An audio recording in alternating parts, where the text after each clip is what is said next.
What's up, guys? Today we're talking about biomarkers and performance, and here's the paper I'm referencing for those of you that are curious at home. So biomarkers in sports and exercise, tracking health, performance, recovery, and athletes.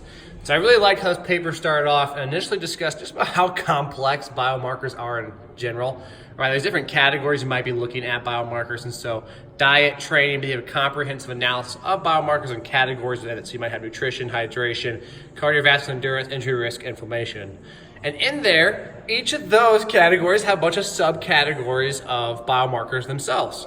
So things like HbA1c for nutrition, maybe something like plasma serum osmolarity for hydration status, right? IGF-1 for muscle status, serum ferritin for cardiovascular, inflammatory markers, inflammation, so on and so forth. So what's interesting about this is the fact that we recognize, let me move it right here, that this is very complex and no single biomarker is going to give you the outcome.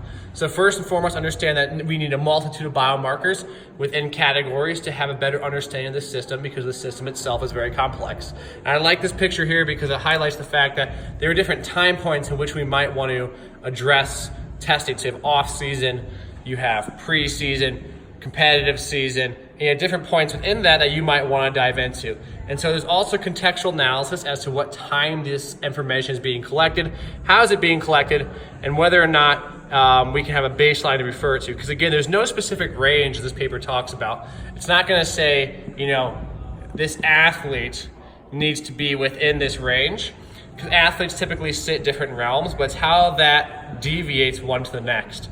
And so, just to give an example, here's a good image from the paper itself of how some of these biomarkers accumulate. Let me get rid of this. This is kind of messy right here. I apologize.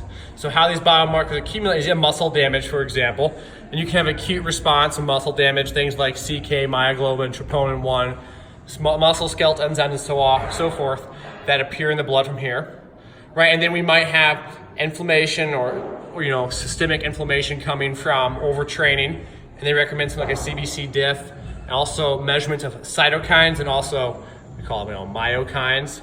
Those come from the muscles themselves. Cross communications between organs and different muscles. And then you might have certain metrics that come from the liver, like CRP, which is an inflammatory marker as well. But the idea is that all of these components are highly interactive with one another. And going back to the initial chart here, is we have to understand and recognize that this is about categories, propensities, and understanding of it. So here at Resilience Co, we collect a slew of biomarkers because we understand that when we're looking at specific individuals, you can't just take one biomarker and have the assumption that's the linear relationship with a specific outcome. You understand that there's probabilistic nature, there's patterns that give a better understanding of the system, and specific biomarkers you actually might dive into further if certain ones red flag. So I get a lot of questions on this. I kind of want to dive into it really quickly, but they can also provide a really nice piece of education right here for those of you at home interested. Here's the reference paper, and it's an awesome paper. Dive into it. It is a very good place to start. Let me get the full picture here. Really good place to start for those of you looking to get into better understanding biomarkers. Awesome, guys. Hope you enjoy, and thank you.